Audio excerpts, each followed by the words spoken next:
BPSC एईडीओ का हम लोग प्रैक्टिस सेट करने वाले हैं रुक्मिणी प्रकाशन की बुक से।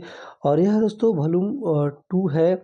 इसका हम लोग सेट 1 और 2 कर चुके हैं और प्लेलिस्ट भी बना दिया गया है, वहाँ से आप सारे वीडियो जा कर के देख सकते हैं। देखिए यह वॉल्यूम 2 सब कुछ आपके सामने लिखा है। टोटल इसमें 42 प्रैक्टिस सेट दिए गए हैं। 1 और 2 हम लोग कंप्लीट कर चुके हैं और आज हम लोग थर्ड सेट्स करने वाले हैं। आप लोगों से रिक्वेस्ट है कि ज़्यादा से ज़्यादा चैनल को सब्सक्राइब कीजिए और हमारा सपोर्ट कीजिए। सब्सक्राइब कीजिएगा तो उसमें कुछ नहीं करना है, एक रेड कलर का बटन आता है, उसको आपको क्या करना है, दबा देना है। इससे क्या होगा, तो इससे हमें सपोर्ट्स मिलेगा और इसमें जो टोटल 42 सेट्स दिए गए हैं, सारे 42 सेट्स आपको करा दिए जाएंगे। तो यहाँ पे देखिए आपका सेट नंबर 3 है, आपके सामने मैं दिखा रहा हूँ। और इसका हम लोग सामान्य अध्ययन शुरू किए हैं। सामान्य अध्ययन जो ही कंप्लीट होगा हम लोग सामान्य भाषा का फिर 14 सेट्स करेंगे तो 28 हो जाएगा। और फिर बाद में हम लोग रीजनिंग का देख लेंगे। ठीक है, देखिए यहाँ पे सामान्य अध्ययन है और जो कि हम सब कुछ पहले सेट वाले में सब कुछ डिस्कशन हम लोग कर चुके थे। टोटल आपका 2 घंटे का यह एग्जाम होगा सामान्य अध्ययन का और ये पेपर 2 होगा। इसका हम लोग फर्स्ट क्वेश्चन देखने वाले हैं। एक एक करके क्वेश्चन हम लोग देखते चलेंगे और इसको अच्छे से कर लेंगे ताकि आप लोगों का रिवीजन हो सके। हमारा मकसद है ज़्यादा से ज़्यादा आप लोगों का रिवीजन कराना। तो आप लोगों से इसीलिए रिक्वेस्ट है कि चैनल को ज़्यादा से ज़्यादा आप लोग सब्सक्राइब नहीं करते हैं, तो सभी लोग जो लोग आ रहे हैं सब्सक्राइब कीजिए। सब्सक्राइब करने में आपका कुछ भी नुकसान नहीं है, बल्कि आपका सपोर्ट मिलेगा। आप हमारा सपोर्ट कीजिए, मैं आपका सपोर्ट करूँगा। ठीक है, तो आइए हम शुरू कर लेते हैं क्वेश्चन नंबर 1। क्वेश्चन नंबर 1 है आपका, दाब बढ़ने पर बर्फ का गलनांक कम हो जाता है। ये आपका बिल्कुल सही है। और यहाँ पे देख लीजिए नेक्स्ट को कारण है बर्फ जमने पर आयतन में फैलती है, अतः दाब आयतन वृद्धि का विरोध करता है। ये भी सही है, यानी दोनों कथन और कारण दोनों सही है। इसका मतलब कि ए और आर दोनों सत्य है, आर ए की सही व्याख्या करता है। तो ऑप्शन ए आपका करेक्ट आंसर यहाँ पे हो जाएगा। आइए यहाँ पे हम लोग सेकेंड क्वेश्चन में मिलान कर लेते हैं। आपका दोस्तों केपलर जो है मैच कर जाएंगे आपका ग्रहों की गति के नियम से, सेकेंड से मैच कर जाएंगे केपलर। और न्यूटन आपका मैच कर जाएंगे, यहाँ पे गुरुत्वाकर्षण का नियम यह दिए थे तो इससे मैच कर जाएंगे। आइंस्टीन आपका मैच कर जाएंगे प्रकाश विद्युत प्रभाव समीकरण से। और हर्ट्ज आपका प्रकाश विद्युत उत्सर्जन की खोज से मैच कर जाएंगे। ऐसे जो है मैच करा लीजिएगा। ऑप्शन डी आपका करेक्ट आंसर हो जाएगा। क्वेश्चन नंबर 3 है, देखिए यहाँ पे और नाभिकीय अभिक्रियाओं के संबंध में सही कथन आपको क्या करना है, चुनना है। तो यहाँ पे आपका ऑप्शन हो जाएगा, यहाँ पे देख लीजिए दोस्तों, नाभिकीय संलयन सूर्य और तारों में ऊर्जा का स्रोत है। ऑप्शन बी यहाँ पे करेक्ट आंसर यहाँ पे आपका हो जाता है। दोस्तों नाभिकीय संलयन वह प्रक्रिया है जिसमें अत्यधिक उच्च ताप और दाब पर हल्के नाभिक जैसे कि हाइड्रोजन जुड़कर भारी नाभिक हीलियम बनाते हैं और बहुत सारा अपार ऊर्जा मुक्त करते हैं। सूर्य में यही जो है अभिक्रिया होती है, नाभिकीय संलयन अभिक्रिया होती है, याद रख लीजिएगा। देखिए नाभिकीय एक जो है आपका जो एटम बम और ये हाइड्रोजन बम बनते हैं, तो हाइड्रोजन बम में नाभिकीय संलयन होता है, याद रख लीजिएगा। यहाँ पे नेक्स्ट क्वेश्चन आइए हम लोग देखते हैं। द्रवों के गुणों के संबंध में गलत कथन आपको चुनना है। तो यहाँ पे देख लीजिए, श्यानता द्रवों के प्रवाह के आंतरिक प्रतिरोध का माप है। ऑप्शन ए सही है। ताप सॉरी मतलब गलत चुनना है, तो ये तो सही है, गलत होगा तो मैं बताऊंगा। एक सेकंड में दोबारा पढ़ देता हूँ। द्रवों के गुणों के संबंध में गलत कथन चुने। आपको कोई कंफ्यूजन नहीं होना चाहिए, गलत कथन पूछ रहा है। श्यानता द्रव के प्रवाह के आंतरिक प्रतिरोध का माप, ये सही है। ताप बढ़ाने पर द्रव की श्यानता सामान्यतः घटती है, भी सही है। पृष्ठ तनाव के कारण द्रव की बूंद लगातार गोलाकार होती है, भी सही है। इसका मतलब A option D correct answer हो जाएगा, क्योंकि ये गलत है। असंजक बल एक ही पदार्थ के अणुओं के बीच लगता है, ये गलत है। देखिए असंजक बल जो है आपका अलग अलग पदार्थ के अणुओं के बीच लगता है, ससंजक बल एक ही पदार्थ के अणुओं के बीच होता है, तो ये याद रख लीजिएगा। ठीक है ना। नेक्स्ट क्वेश्चन नंबर देखते हैं हम लोग 5 नंबर, आइए हम लोग यहाँ पे देख लेते हैं। और 5 नंबर क्वेश्चन है कि एक व्यक्ति -40 डिग्री सेल्सियस तापमान बताता है, यह किस पैमाने पर समान होगा। तो यहाँ पे ऑप्शन हो जाएगा सेल्सियस और फ़ारेनहाइट दोनों पर ऑप्शन सी करेक्ट आंसर यहाँ पे आपका हो जाएगा। ठीक है, इसका फॉर्मूला होता है, देख लीजिए, इसको हम लोग निकाल लेते हैं तो उसे पता चलता है। नेक्स्ट क्वेश्चन है आपका, बर्नौली सिद्धांत किसके संरक्षण पर आधारित है? बर्नौली सिद्धांत आपका ऊर्जा संरक्षण पर आधारित है, ऑप्शन सी यहाँ पे आंसर करेक्ट हो जाएगा आपका। ठीक है, देखिए और एक बात मैं आपको बता देता हूँ, यदि आप पीडीएफ फुल एक्सप्लेनेशन के साथ सोल्यूशन के साथ चाहते हैं तो बीपीएससी एईडीओ और बहुत सारे एग्जामों को मिलाकर एक महापैक बनाया गया है, उसमें बहुत सारे एग्जामों का पीडीएफ मिलता है। ठीक है, तो आप यदि पैड ग्रुप से जुड़ना चाहते हैं तो आप मेरे से इस नंबर पे बात करेंगे, 92 62 30 17 69। आप किसी भी एग्ज़ाम का, बिहार के एग्ज़ाम से के लिए आप पैड ग्रुप में जुड़ना चाहते हैं, जहाँ पे बहुत सारे बुकों का प्रैक्टिस सेट, जितने ही लेटेस्ट बुक का प्रैक्टिस सेट आपको मिल जाएगा। जैसे एईडीओ के लिए जुड़ेंगे तो देख लीजिए, इसमें वॉल्यूम 2 चल रहा है, प्लेटफॉर्म का नया आया है, बिल्कुल लेटेस्ट आया है। वॉल्यूम 1 भी जो आपका वहाँ पे सेंड किया जा रहा है, 2 भी सेंड किया जाएगा, और इसके अलावा बहुत सारा जो है प्रैक्टिस सेट सेंड किया जाएगा। तो 9262301769 पे बात कीजिए व्हाट्सएप पे, और जो है ग्रुप में जुड़ जाइए। चलिए यहाँ पे देखते हैं हम लोग क्वेश्चन नंबर 7 नंबर क्वेश्चन है, यहाँ पे देख लीजिए। तो क्वेश्चन नंबर 7 है, अर्धचालक डायोड का मुख्य कार्य क्या है? अर्धचालक डायोड का मुख्य कार्य क्या है दोस्तों? धारा को केवल एक ही दिशा में प्रवाहित होने देना, जो है ऑप्शन बी आपका यहाँ पे करेक्ट आंसर हो जाएगा। ठीक है, नेक्स्ट क्वेश्चन आइए हम लोग देखते हैं। 8 नंबर क्वेश्चन यहाँ पे हम लोग देख लेते हैं। 8 नंबर क्वेश्चन है आपका, डॉपलर प्रभाव और ध्वनि और प्रकाश दोनों तरंगों के किन गुणों में परिवर्तन से संबंधित है जब स्रोत और प्रेक्षक के बीच सापेक्ष गति जो है आपका होती है? तो यहाँ पे हो जाएगा दोस्तों आवृत्ति और तरंगदैर्घ्य, ऑप्शन सी आंसर आपका करेक्ट हो जाएगा यहाँ पे। ठीक है, डॉपलर क्या है दोस्तों? डॉपलर डॉपलर प्रभाव वह घटना है जब एक तरंग के स्रोत और प्रेक्षक के बीच सापेक्ष गति होती है, तो प्रेक्षक द्वारा प्रेक्षित आवृत्ति स्रोत की वास्तविक आवृत्ति से भिन्न प्रतीत होती है। तो ये देख लीजिएगा। नेक्स्ट क्वेश्चन है, हम देखते हैं हम लोग 9 नंबर क्वेश्चन, आइए देख लेते हैं। 9 नंबर क्वेश्चन है, कथन कारण है, तो इसे देख लेते हैं। लाइकेन, शैवाल और करक के बीच एक सहजीवी संबंध है, बिल्कुल सही है। और शैवाल प्रकाश संश्लेषण द्वारा भोजन बनाता है और कवक आश्रय एवं खनिज प्रदान करता है। ऑप्शन जो है यहाँ पे मतलब सॉरी, कारण भी सही है, कथन और कारण दोनों सही है। इसका मतलब कथन और एक ऑप्शन मतलब ए और आर दोनों सत्य है, आर ए की सही व्याख्या करता है, ऑप्शन ए करेक्ट आंसर यहाँ पे हो जाएगा। आइए हम लोग मिलान कर लेते हैं। आप चाहे तो इसके बारे में जान भी सकते हैं, लाइकेन क्या होता है और ये सब क्या होता है। थोड़ा सा मैं बता दूंगा, सारा बात बताना तो संभव नहीं है क्योंकि काफ़ी वीडियो लंबा हो जाएगा। देखिए, ठीक है, तो यहाँ पे चलिए हम लोग देख लेते हैं पहले क्वेश्चन नंबर 10। गेहूं का जो है कास्ट रोग किससे मैच कर जाएगा? कॉक से मैच कर जाएगा। धान का खैरा रोग आपका मैच कर जाएगा जिंक की कमी से। और नींबू का कैंकर रोग मैच कर जाएगा जीवाणु से। और आलू का ब्लैक हार्ट रोग जो है आपका मैच कर जाएगा ऑक्सीजन की कमी से। यानी ऑप्शन ए यहाँ पे करेक्ट आंसर यहाँ पे हो जाएगा। ठीक है, नेक्स्ट क्वेश्चन नंबर 11 आइए दिखा देते हैं। 11 नंबर क्वेश्चन है, मानव तंत्रिका तंत्र के संबंध में सही कथन आपको चुनना है।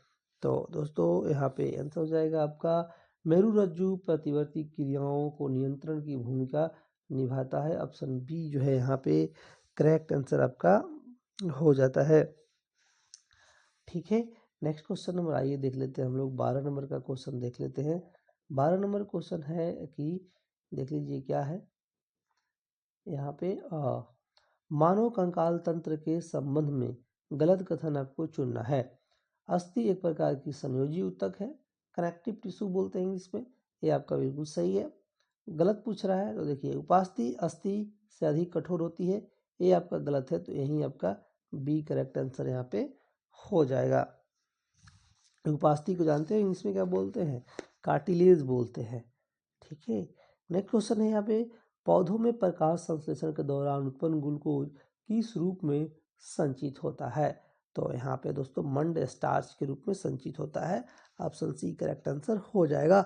ठीक है, तो प्रकाश संश्लेषण की बात बोल रहे हैं, तो कार्बन डाइऑक्साइड और वाटर मिल करके एक प्रकाश संश्लेषण की क्रिया करते हैं। क्लोरोफिल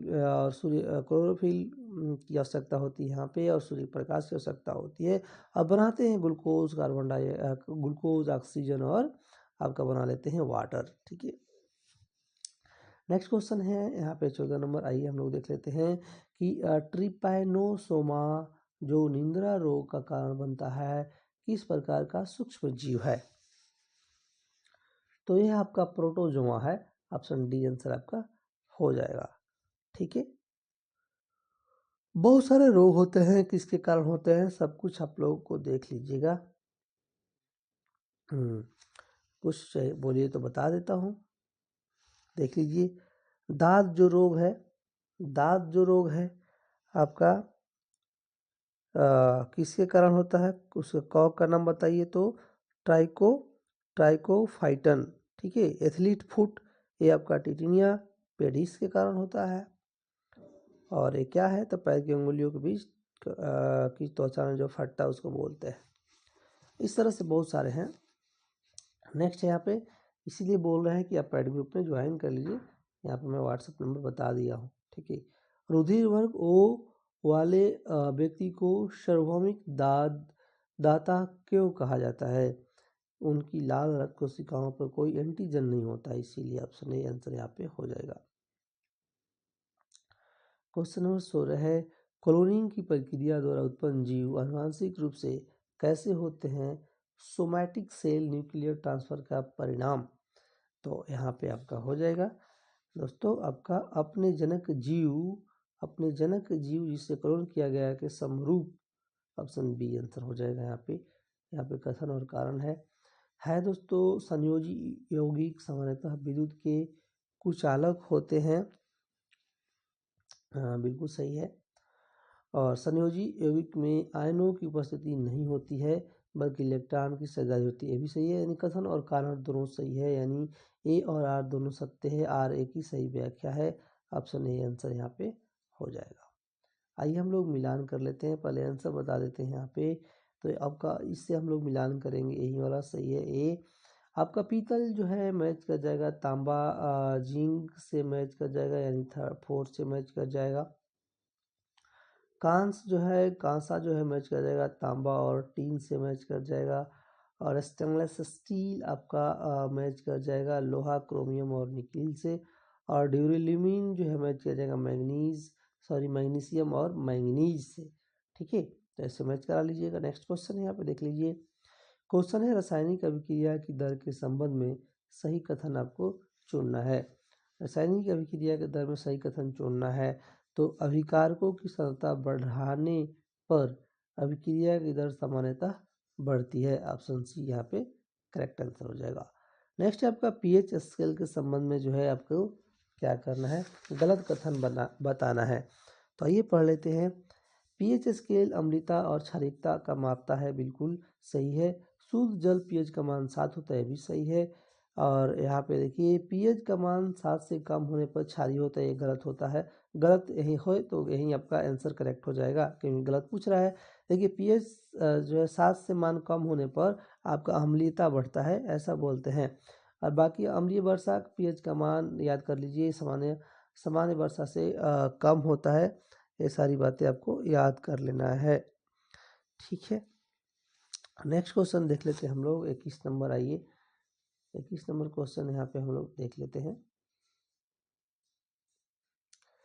21 नंबर क्वेश्चन है, देखिए निम्नलिखित में से किसे सार्वभौमिक विलायक कहा जाता है। तो आपका जल को दोस्तों यूनिवर्सल सॉल्वेंट कहते हैं, ऑप्शन सी आंसर यहाँ पे करेक्ट होगा। हैबर विधि का उपयोग किसके औद्योगिक उत्पादन के लिए किया जाता है। तो आपका आंसर होगा अमोनिया, ऑप्शन बी आपका करेक्ट आंसर यहाँ पे हो जाता है। नेक्स्ट क्वेश्चन नंबर 23 है, अबाउ नियम किससे संबंधित है। तो यह आपका परमाणु कक्षकों में इलेक्ट्रॉनों के भरने के क्रम को लेकर के है, तो ऑप्शन ए यहाँ पे आंसर हो जाएगा।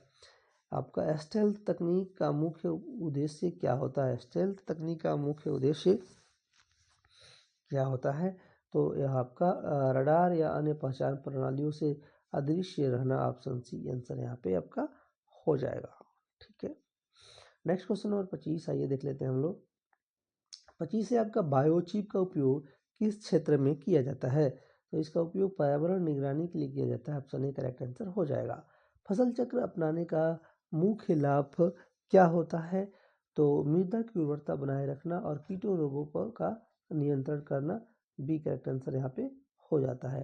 नेक्स्ट क्वेश्चन नंबर 27 है, बीटी फसलें आनुवंशिक रूप से किस प्रकार रूपांतरित होती हैं? तो यह दोस्तों कीट प्रतिरोध के लिए आपका बैलिसस आपका धुरिंजियंसिस जीन द्वारा। ऑप्शन सी करेक्ट आंसर यहाँ पे हो जाएगा, याद कर लीजिएगा। नेक्स्ट है आपका एक्वा कल्चर किससे संबंधित है? एक्वा कल्चर आपका संबंधित है जलीय जीवों से। ऑप्शन सी आंसर यहाँ पे हो जाएगा, जलीय जीवों का पालन करने से संबंधित है। नेक्स्ट है यहाँ पे 29 नंबर कथन और कारण है। आइए से हम लोग पढ़ लेते हैं। और जैव विविधता हॉटस्पॉट ऐसे क्षेत्र हैं जहां उच्च स्तर की स्थानिकता और आवास की गंभीर खतरा होता है। बिल्कुल सही है। और इन क्षेत्रों को संरक्षण और प्राथमिकता दी जाती है क्योंकि यहाँ प्रजातियों के विलुप्त होने का खतरा अधिक होता है। ये भी सही है, यानी कथन और कारण दोनों सही है, यानी ऑप्शन ए करेक्ट आंसर यहाँ पे हो जाएगा। ए और आर दोनों सत्य, आर की सही व्याख्या करता है। क्वेश्चन नंबर 29 है, देखिए सुपोषण की प्रक्रिया में जलीय निकाय में किसकी अत्यधिक वृद्धि होती है? तो यहाँ पे हो जाएगा आपका शैवाल और अन्य जलीय पौधों की। ऑप्शन बी आपका करेक्ट आंसर यहाँ पे हो जाता है। नेक्स्ट क्वेश्चन नंबर 31 आइए देख लेते हैं हम लोग।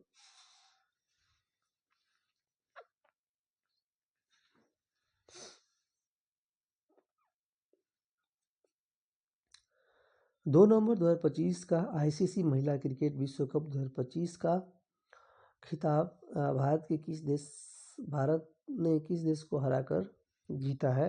तो यहाँ पे हो जाएगा दक्षिण अफ्रीका को। ऑप्शन सी आंसर हो जाएगा।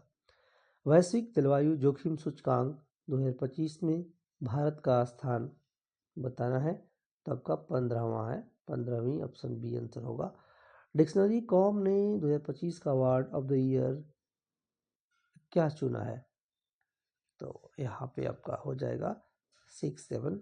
ऑप्शन सी आपका करेक्ट आंसर यहाँ पे 33 का हो जाता है। यह सब जो है 6-7 जो इंटरनेट के बीच प्रयोग किया जाने वाला बेंटू की और बेमानी भाषा की प्राथमिकता के बारे में बताता है। इस शब्द का दोस्तों ब्रेन रॉट स्लैग की श्रेणी में रखा गया है। इसका जिक्र पहली बार 2024 में रिलीज हुए रैपर स्क्रिला के गाने डॉट डॉट में हुआ था। पहली बार किसी संख्या को वर्ड ऑफ द ईयर बनाया गया है, तो भी देख लीजिएगा। नेक्स्ट क्वेश्चन यहाँ पे देखिए 34 नंबर है कि साहित्य अकादमी के लोकप्रिय उपन्यास द लास्ट डे का हिंदी अनुवाद किस नाम से प्रकाशित किया गया है? तो यहाँ पे हो जाएगा अंतिम दिन। ऑप्शन ए करेक्ट आंसर हो जाएगा। साहित्य अकादमी लोकप्रिय उपन्यास द लास्ट डे का हिंदी अनुवाद अंतिम दिन के रूप में याद रख लीजिएगा। अंतिम दिन नामक यह उपन्यास प्रसिद्ध आपका लिथुआनिया यूक्रेनी लेखक यारोस्लावास मेलकनिस द्वारा लिखी गई है। यहाँ पे देखते हैं भारत के राष्ट्रपति द्रौपदी मुर्मू ने किस देश का 53वें मुख्य न्यायाधीश नियुक्त किया है? भारत के राष्ट्रपति द्रौपदी मुर्मू ने किसे देश का 53वें मुख्य न्यायाधीश नियुक्त किया है? तो यहाँ पे होएगा आपका justice Suryakant. Option A correct answer हो जाएगा। नेक्स्ट आपका 36 नंबर देखते हैं। 36 नंबर है प्रादेशिक सेना में लेफ्टिनेंट कर्नल की मानद उपाधि से हाल ही में किस प्रसिद्ध भारतीय खिलाड़ी को सम्मानित किया गया है? नीरज चोपड़ा को। ऑप्शन ए यहाँ पे आंसर हो जाएगा। चालक दल केंद्रित युद्धपोत डिजाइन के लिए भारतीय नौसेना ने किस भारतीय प्रौद्योगिकी संस्थान के साथ एक समझौता यानी एमयू पर हस्ताक्षर किए हैं? तो हो जाएगा आईआईटी दिल्ली। ऑप्शन सी यहाँ पे करेक्ट आंसर हो जाता है। नेक्स्ट क्वेश्चन है 38 देख लेते हैं। 38 है आपका हिंदुस्तान शिपयार्ड लिमिटेड एसएसएल को भारत सरकार द्वारा कौन सा दर्जा प्रदान किया गया है? तो आपका मिनी रत्न का दर्जा। ऑप्शन सी आंसर हो जाएगा। 17 अक्टूबर 2025 को भारत की राष्ट्रपति द्रौपदी मुर्मू ने कहाँ आदि कर्मयोगी अभियान पर राष्ट्रीय सम्मेलन में भाग लिया है? तो यहाँ पे हो जाएगा आपका नई दिल्ली में, ऑप्शन ए आंसर हो जाएगा। नेक्स्ट क्वेश्चन नंबर 40 है। 40 नंबर क्वेश्चन है, 17 अक्टूबर 2025 को भारत के रक्षा मंत्री राजनाथ सिंह ने कहाँ तेजस LCAM के फर्स्ट लड़ाकू विमान का अनावरण किया है? तो आंसर होगा यहाँ पे नासिक में, ऑप्शन बी। राष्ट्रमंडल खेल 2030 किस देश में आयोजित किए जाएंगे? तो आपका हो जाएगा भारत में। 42 नंबर क्वेश्चन है, समुद्री शक्ति अभ्यास 2025 के संदर्भ में निम्नलिखित कथनों पर विचार करें। तो यहाँ पे बी आपका करेक्ट आंसर हो जाएगा, यानी 2 और 3 सही है। और इस अभ्यास में भाग लेने वाली इकाइयों में INS करवती शामिल है, सही है। और यह अभ्यास हिंद प्रशांत क्षेत्र में स्थिरता और शांति बनाए रखने के लिए दोनों देशों की साझा प्रतिबद्धता को दर्शाता है, ये भी आपका सही है, ठीक है। नेक्स्ट यहाँ पे 43 नंबर, आइए हम लोग देख लेते हैं। 43 नंबर क्वेश्चन है, देखिए, ready relevant and reskilled a future ready force नामक पुस्तक किसके द्वारा लिखी गई है? यहाँ पे आंसर हो जाएगा आपका आपका अनिल चौहान के द्वारा, ऑप्शन डी करेक्ट आंसर हो जाएगा। 44 है आपका, गूगल ने भारत में कहाँ एक अत्याधुनिक AI सेंटर स्थापित करने की घोषणा की है? तो यहाँ पे हो जाएगा विशाखापत्तनम, ऑप्शन सी आपका करेक्ट आंसर हो जाएगा। नेक्स्ट यहाँ पे 45 नंबर देखते हैं। 45 नंबर है, अर्थशास्त्र का नोबेल पुरस्कार 2025 से किसे सम्मानित किए जाने की घोषणा की गई है? उपरोक्त सभी हो जाएगा आपका, जोएल मैकियार, फिलिप एजियो और पीटर हाविट, आपको याद रख लेना है। किन भारतीय भाषाओं को शास्त्रीय भाषा का दर्जा प्राप्त है? तो यहाँ पे उपरोक्त में से एक से अधिक, आपका डी करेक्ट आंसर हो जाएगा, यानी देख लीजिए, दिखा देते हैं। वर्तमान में 11 भाषाओं को शास्त्रीय भाषा का दर्जा प्राप्त है, सबका नाम मैं बता दे रहा हूँ। और एक तो हो जाएगा मराठी, तो एक ये आंसर हो जाएगा, मराठी हो गया, पाली हो गया, एक तो इसमें दिया है मराठी और एक पाली में बता दिया। इसके अलावा आपका बंगाली जो यहाँ पे दिया है, ये भी आपका हो जाएगा। और बंगाली के अलावा असमिया भी इसी सूची में शामिल किया गया है। इससे पूर्व जो है इससे पूर्व में तमिल, संस्कृत, कन्नड़, तेलुगु, मलयालम और उड़िया भाषाओं को भी शास्त्रीय भाषाओं में दर्जा दिया गया है। ये सारी देख लीजिए, ये भारतीय संविधान की 8वीं अनुसूची में भारत की आधिकारिक भाषाओं की सूची में इसे उपबंधित किया गया है। भारतीय संविधान के अनुच्छेद 43 से लेकर 351 तक आधिकारिक भाषाओं का उल्लेख है। और भारतीय भाग के कौन सा है? तो ये भारतीय भाग का 27वीं हो जाता है। और 8वीं अनुसूची में 22 भाषाओं का उल्लेख किया गया है। और ये सब बातें आपको याद रखना है। नेक्स्ट क्वेश्चन यहाँ पे 47 नंबर, आइए हम लोग देख लेते हैं। मिलान करना है, तो आइए हम मिलान करके दिखा देते हैं। नेक्स्ट क्वेश्चन है आपका, चंपारण सत्याग्रह मैच कर जाएगा आपका डॉक्टर राजेंद्र प्रसाद। चंपारण सत्याग्रह जो है मैच किया जाएगा डॉक्टर राजेंद्र प्रसाद से। आजाद दस्ता यहाँ पे मैच कर जाएगा आपका जयप्रकाश नारायण से। 1940 में बिहार में व्यक्तिगत सत्याग्रह आपका मैच कर जाएगा किससे? तो आपका श्याम नारायण सिंह से। और किसान सभा बिहार जो है मैच कर जाएगा सहजानंद सरस्वती से। तो ऐसे जो है मैच करा लीजिएगा। मैं आंसर बता दे रहा हूँ, आपका डी करेक्ट आंसर यहाँ पे हो जाएगा। नेक्स्ट क्वेश्चन नंबर 48, आइए देख लेते हैं हम लोग। आधुनिक भारतीय इतिहास के को निम्नलिखित घटनाओं पर विचार कीजिए। यहाँ पे आइए विचार कर लेते हैं। क्या विचार करना है? निम्नलिखित में से उपरोक्त घटनाओं का सही कालक्रम के हिसाब से आपको बताना है। देखिए यहाँ पे आंसर आपका क्या हो जाएगा, 48 का आंसर दिखा देते हैं। पहले ए आपका करेक्ट आंसर हो जाएगा, यानी पहले वांडीवास की लड़ाई हुई थी। वांडीवास की लड़ाई दोस्तों 1760 में हुई थी। फिर आपका फर्स्ट है, राजा नंद कुमार को मृत्युदंड दिया गया था 1775 में। और फिर आपका असालबाई की संधि, ये आपका 1782 में हुई थी। और फिर आपका टीपू सुल्तान की मृत्यु 1799 में हुई थी। तो ये सारी बातें हैं। नेक्स्ट है आपका 49 नंबर, निम्नलिखित में से कौन नालंदा विश्वविद्यालय में आचार्य नहीं थे? तो आपका कौटिल्य जो है आचार्य ने वहाँ पे कौटिल्य नालंदा विश्वविद्यालय के नहीं, तक्षशिला विश्वविद्यालय के अर्थशास्त्र और राजनीति विज्ञान के प्रोफेसर के रूप में कार्य किए थे। ठीक है, नेक्स्ट क्वेश्चन यहाँ पे देखते हैं हम लोग 50 नंबर, आइए 50 नंबर क्वेश्चन है सुभाष चंद्र बोस के बारे में निम्नलिखित में से कौन सा कथन आपका सही है। तो यहाँ पे कथन जो है 2 और 3 सही है, ऑप्शन ए करेक्ट आंसर होगा। यानी कि जनवरी 1941 ईस्वी में वह घर में नज़रबंदी से भाग निकले। नेक्स्ट है यहाँ पे उन्होंने सिंगापुर में 21 अक्टूबर 1943 ईस्वी को भारत की अस्थायी सरकार गठित किया था। नेक्स्ट यहाँ पे देख लीजिए 51 नंबर क्वेश्चन है। 51 नंबर क्वेश्चन है ओजोन दिवस कब मनाया जाता है। तो यह आपका कब मनाया जाता है, 16 सितंबर को मनाया जाता है। बी आंसर आपका हो जाएगा। ओजोन दिवस कब मनाया जाता है, तो 16 सितंबर को मनाया जाता है। हम या तो भारत को लोकतंत्र करेंगे या अभियान में मारे जाएंगे, यह किसने कहा था। तो यह आपका Mahatma Gandhi, option A answer आपका हो जाएगा। ठीक है, आइए हम लोग 53 नंबर क्वेश्चन यहाँ पे देख लेते हैं। 53 नंबर क्वेश्चन एक एक करके हम लोग पढ़ लेंगे और आप लोगों से रिक्वेस्ट है, जो लोग लंबे पूरे वीडियो देख रहे हैं उनसे रिक्वेस्ट है कि आप लोग चैनल को सब्सक्राइब कीजिए। और पेड ग्रुप ज्वाइन करने के लिए मैं नंबर बता ही दिया हूँ कि 92 62 30 17 69 पे बात कर लीजिए। 9262301769 में बात करके आप पेड ग्रुप से जुड़ जाइए। किस अधिनियम ने भारत के विभाजन के लिए 2 नए स्वतंत्र भारत और पाकिस्तान राज्यों के मूर्त रूप दिया था। तो आपका भारतीय स्वतंत्रता अधिनियम 1947, ऑप्शन सी आंसर यहाँ पे हो जाएगा। भारत में आपका समशीतोष्ण वन अनुसंधान केंद्र किस शहर में स्थित है। तो यह आपका शिमला में है। बी यहाँ पे भी करेक्ट आंसर हो जाता है। नेक्स्ट क्वेश्चन नंबर 55 आइए हम लोग देख लेते हैं। कान्हा नेशनल पार्क कहाँ पे स्थित है। तो यह आपका मध्य प्रदेश में कान्हा नेशनल पार्क स्थित है। यह एक प्रसिद्ध राष्ट्रीय उद्यान है जिसे कान्हा टाइगर रिजर्व भी कहा जाता है। कान्हा राष्ट्रीय उद्यान की स्थापना 1955 में हुई थी। ठीक है, नेक्स्ट क्वेश्चन यहाँ पे आइए हम लोग देख लेते हैं। हरित क्रांति के दौरान कौन सी नई कृषि पद्धति शुरू की गई थी। तो यह आपका आधुनिक सिंचाई तकनीक का उपयोग, ऑप्शन सी करेक्ट आंसर यहाँ पे हो जाएगा। नेक्स्ट क्वेश्चन नंबर देखते हैं, आइए हम लोग 57 नंबर क्वेश्चन देख लेते हैं। गुजरात के कच्छ में रण उत्सव किस माह में शुरू किया जाता है। तो यह आपका नवंबर में शुरू किया जाता है।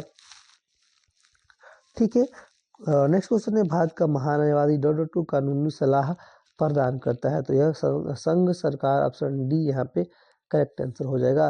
भारत के महान्यायवादी के संघ सरकार कानूनी सलाह प्रदान करता है। संविधान का अनुच्छेद 76 के अंतर्गत भारत के महान्यायवादी पद का प्रावधान जो है किया गया है। यह दोस्तों राष्ट्रपति के प्रसाद पर्यंत तक पद पर बना रहता है, याद रख लीजिएगा। नेक्स्ट क्वेश्चन है यहाँ पे अंतर्राष्ट्रीय हॉकी मैच के दौरान अंतर्राष्ट्रीय हॉकी मैच में मैदान की मानक चौड़ाई कितनी होती है। तो ये आपका आंसर हो जाएगा, यहाँ पे देख लीजिए 55 मीटर होती है। डी करेक्ट आंसर हो जाएगा। नेक्स्ट क्वेश्चन नंबर आइए हम लोग 60 नंबर देख लेते हैं। 60 नंबर क्वेश्चन है भारत सरकार अधिनियम 1935 ने संघ और प्रांतों के बीच शक्तियों के विभाजन की कितनी सूचियां जो है प्रदान की है। 3 सूचियां प्रदान की है, यहाँ पे ऑप्शन सी करेक्ट आंसर हो जाएगा। ठीक है, तो एक आपका हो जाता है कौन कौन संघ सूची, एक समवर्ती सूची, एक प्रांतीय सूची का निर्माण किया गया है, ऐसे देख लीजिएगा। नेक्स्ट क्वेश्चन यहाँ पे देखते हैं। जनगणना 2011 के अनुसार निम्नलिखित में से किसे उत्तरी राज्य की साक्षरता दर सबसे अधिक है। जनगणना 2011 के अनुसार निम्नलिखित में से किस उत्तरी राज्य की साक्षरता दर सबसे अधिक है। तो यहाँ पे हिमाचल प्रदेश का डी करेक्ट आंसर हो जाएगा। हिमाचल प्रदेश का जो है साक्षरता जनगणना 2011 की जनगणना के अनुसार 82.8% है, जिसमें पुरुष जो है 89.53% और महिला जो है 75.93% जो है साक्षर है। 62 नंबर आइए हम लोग देख लेते हैं। 62 नंबर क्वेश्चन है विष्णु पुराण के अनुसार चंद्रगुप्त मौर्य की माता कौन थी। तो मूरा एक शिकारी की पुत्री थी, ऑप्शन बी यहाँ पे करेक्ट आंसर हो जाएगा। आइए 63 नंबर देखते हैं। 63 नंबर क्वेश्चन है, यहाँ पे देख लीजिए कि नीचे कथन दिए गए हैं जिनमें से एक को अभिकथन तथा दूसरे को कारण कहा गया है। तो इनमें से कौन जो है सही है। देखिए यहाँ पे आपका सल्तनत काल की भूमि को मोटे तौर पर 2 भागों में विभाजित किया जाता है, खालसा और जहांगीर। ऑप्शन ए आपका हो जाएगा, सही तो है। नेक्स्ट है आपका कारण और जागीरों में राज्य के नियंत्रण में आने वाली भूमि शामिल थी, ये आपका गलत है, यानी ए सही है और आर आपका गलत है, इसलिए ऑप्शन बी जो है करेक्ट आंसर यहाँ पे हो जाएगा। नेक्स्ट क्वेश्चन नंबर 64 आइए हम लोग देख लेते हैं। 64 है, निम्नलिखित में से क्या सामान्यतः नदी के ऊपरी भाग में बनता है, तो हो जाएगा आपका तंग घाटी, ऑप्शन सी करेक्ट आंसर यहाँ पे हो जाएगा। आइए हम लोग 65 नंबर क्वेश्चन यहाँ पे देख लेते हैं, फटाफट कर लेते हैं। देख लीजिए 65 नंबर क्वेश्चन है, योजना आयोग में प्रधानमंत्री की क्या भूमिका थी, तो यहाँ पे हो जाएगा आपका पदेन अध्यक्ष है, ऑप्शन बी करेक्ट आंसर हो जाएगा। निम्नलिखित में से किस शास्त्रीय नृत्य में पुंग को सबसे महत्वपूर्ण वाद्य यंत्र के रूप में उपयोग किया जाता है, तो यहाँ पे हो जाएगा आपका Manipuri, option D correct answer यहाँ पे 66 का हो जाएगा। मणिपुरी दोस्तों शास्त्रीय नृत्य में पुंग का सबसे महत्वपूर्ण वाद्य यंत्र के रूप में उपयोग किया जाता है। 67 देखिए यहाँ पे, ब्रिटिश ईस्ट इंडिया कंपनी और मराठा पेशवा बाजीराव द्वितीय के बीच वसीम की संधि पर हस्ताक्षर निम्नलिखित में से किस वर्ष किए गए थे, तो यहाँ पे हो जाएगा 1802 में, डी आंसर होगा। भारतीय संविधान का कौन सा अनुच्छेद काम की न्यायसंगत और मानवोचित दशाओं के सिद्धांत को रेखांकित करता है, तो यहाँ पे हो जाएगा डी अनुच्छेद 42। नेक्स्ट है यहाँ पे 69 नंबर क्वेश्चन, ब्रह्मपुत्र नदी निम्नलिखित में से किस देश में नहीं बहती है, तो यह आपका नेपाल में नहीं बहती है। प्रकृति से कच्चे माल के निष्कर्षण में कौन सा उद्योग शामिल होता है, आपका निष्कर्षण उद्योग शामिल होता है। ऋग्वेद में गंगा नदी का उल्लेख कितनी बार हुआ है, तो यह आपका ऋग्वेद में गंगा नदी का उल्लेख कितनी बार हुआ है, एक बार हुआ है, डी करेक्ट आंसर यहाँ पे हो जाएगा। नेक्स्ट 72 नंबर देख लेते हैं, आइए 72 नंबर क्वेश्चन है यहाँ पे, निम्नलिखित में से कौन भारत में मानवाधिकारों के उल्लंघन की शिकायतों की जांच के लिए उत्तरदायी नहीं होता है, तो अंतर्राष्ट्रीय मानव अधिकार आयोग, ऑप्शन बी आंसर यहाँ पे हो जाएगा। अंतर्राष्ट्रीय मानव अधिकार आयोग भारत में मानवाधिकारों के उल्लंघन की शिकायतों की जांच के लिए उत्तरदायी नहीं होता है। भारत में मानवाधिकारों उल्लंघन की शिकायतों के लिए जांच के लिए आपका राष्ट्रीय मानवाधिकार यानी NHRC उत्तरदायी होता है। नेक्स्ट क्वेश्चन नंबर यहाँ पे 73 देखते हैं। 73 है आपका, भारत में कोयला खदानों का राष्ट्रीयकरण किस समयावधि में किया गया था, तो आपका 1971 से 75। इंडोनेशिया की मुद्रा क्या है, तो आपका रुपया, ऑप्शन डी आंसर हो जाएगा। नेक्स्ट यहाँ पे 75 देखिए, भारत में मुद्रास्फीति डॉट डॉट से मापा जाता है, तो आपका उपभोक्ता मूल्य सूचकांक, ऑप्शन बी आंसर होगा। संसद में कितने प्रकार की समितियां होती हैं, आपका 2 प्रकार की समितियां होती हैं संसद में, एक अस्थायी समिति की अस्थायी समिति, ऐसे करके।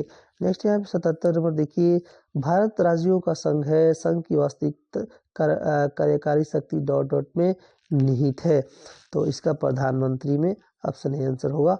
निम्नलिखित में से किस देश में आपका टिग्रिस नदी बहती है, तो टिग्रिस नदी आपका इराक में बहती है, डी आपका करेक्ट आंसर हो जाएगा।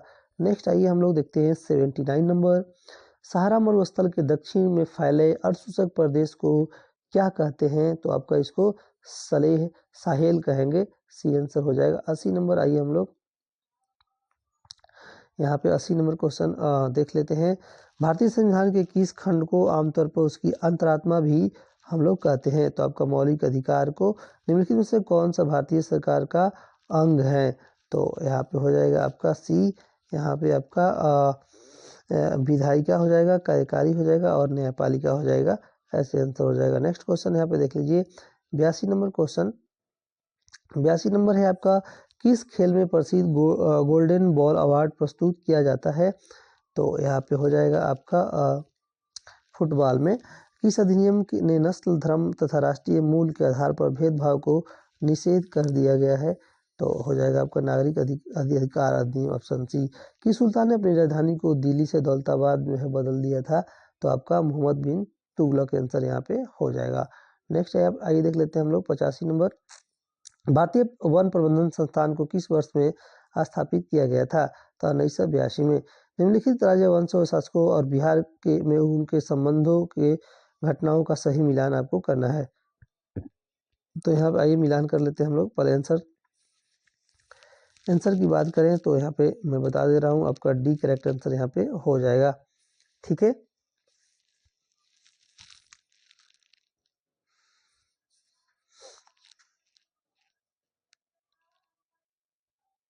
आइए मिलान करके मैं आपको दिखा देता हूँ, डी सही होगा, बता दिए हैं।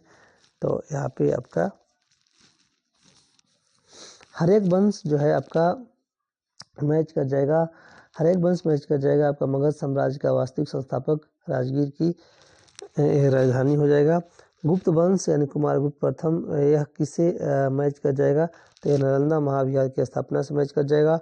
शुंग वंश आपका मैच कर जाता है आपका कुकुटम विहार को नष्ट करने का प्रयास, और शिशुनाग वंश मैच कर जाएगा यहाँ पे द्वितीय बौद्ध संगति का आयोजन, ऐसे जो है मैच करा लीजिएगा। नेक्स्ट यहाँ पे 87 नंबर देखते हैं। 87 है आपका बिहार सोशलिस्ट पार्टी कब जो है गठित किया गया था, तो यहाँ पे आंसर हो जाएगा 87 का, न्यायदेव ने सिमरावगढ़ को अपनी राजधानी। एक सेकंड, इस क्वेश्चन को छोड़ दीजिए, पूछ रहा है कुछ, ऑप्शन कुछ और दिया है।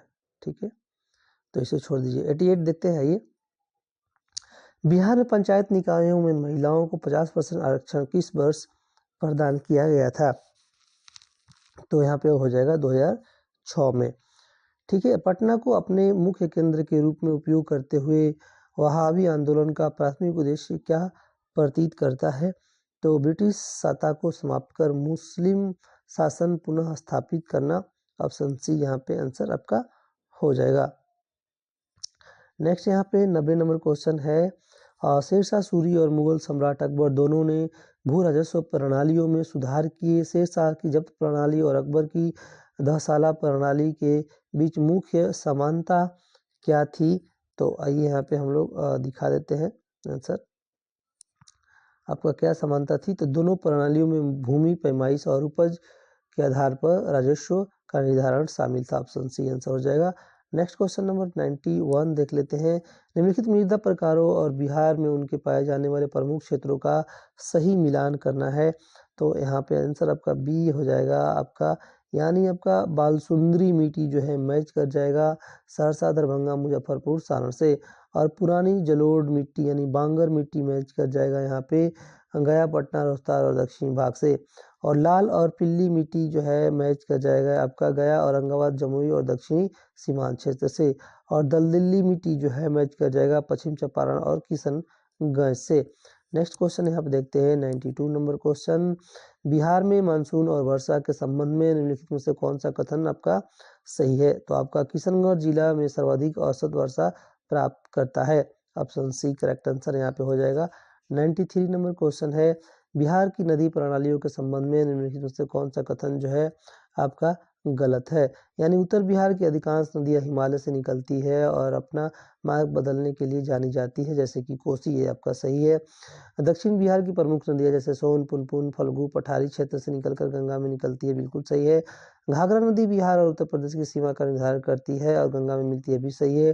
क्रमशः नदी जो विंध्य हिमाचल पहाड़ियों से निकलती है पूर्व दिशा में बहते हुए गंगा में मिलती है, आपका गलत है, तो यही आंसर आपका करेक्ट हो जाएगा क्योंकि गलत पूछ रहा था। ठीक है, नेक्स्ट क्वेश्चन नंबर आइए देखते हैं हम लोग यहाँ पे 94 नंबर क्वेश्चन देख लेते हैं। 94 नंबर क्वेश्चन है, 1937 में बिहार में गठित आपका प्रथम कांग्रेसी मंत्रिमंडल के संबंध में कौन सा कथन सही है, तो आपका उपरोक्त सभी कथन सही है, यानी श्री कृष्ण सिंह के नेतृत्व में मंत्रिमंडल का गठन हुआ जो बिहार के पहले कांग्रेसी प्रधानमंत्री यानी मुख्यमंत्री बने थे। मंत्रिमंडल ने कैदियों की रिहाई के मुद्दे पर फरवरी 1938 में त्याग पत्र दे दिया था। इस मंत्रिमंडल ने बिहार टेनेंसी अमेंडमेंट एक्ट 1938 पारित किया था। ठीक है, नेक्स्ट क्वेश्चन नंबर आइए देखते हैं हम लोग 95 नंबर क्वेश्चन है, ब्रिटिश शासनकाल में 1866 में किस जिले का विभाजन कर दो नए जिले सारण और चंपारण बनाए गए जो बिहार के प्रशासनिक पुनर्गठन का एक हिस्सा था, तो आपका Saran, option D correct answer यहाँ पे हो जाएगा। ठीक है, 96 देख लेते हैं आइए। 96 नंबर क्वेश्चन है, बिहार में सिंचाई और बाढ़ नियंत्रण के संबंध में कथनों में आपको कौन सा कथन जो है गलत है, तो आपका बागमती परियोजना केवल सिंचाई पर केंद्रित है, बाढ़ नियंत्रण इसका उद्देश्य नहीं है। ऑप्शन सी जो है गलत कथन है। नेक्स्ट आइए देखते हैं हम लोग 97 नंबर क्वेश्चन है, महाकवि विद्यापति द्वारा रचित आपका कृति लता और आपका कृति पताका को मध्यकालीन बिहार के महत्वपूर्ण साहित्यिक ग्रंथ मुख्य रूप से किस भाषा बोली में लिखे गए हैं? तो हो जाएगा आपका यहाँ पे अवहट लिखा गया है, तो उसे देख लीजिएगा, अवहट भाषा में लिखा गया है। ठीक है, बिहार सोशलिस्ट पार्टी कब गठित हुई थी? तो यहाँ पे 98 का हो जाएगा, 1931 में आपका सी आंसर हो जाएगा। 99 है, बिहार के किस क्षेत्र में फतेह शादी विद्रोह हुआ था? तो आपका सारण में। ठीक है, लास्ट क्वेश्चन आइए हम लोग देख लेते हैं। लास्ट क्वेश्चन है यहाँ पे आपका, बिहार के में खनिज उत्पादन के संदर्भ में निम्नलिखित कथनों पे आपको विचार करना है। ऑप्शन सी हो जाएगा, 1 और 2 सही है। रोहतास में पाइराइट सर्वाधिक भंडार है और चूना पत्थर कैमूर, मुंगेर, रोहतास जिलों में पाया जाता है। चलिए यहीं पे करते हैं। आप सबका धन्यवाद।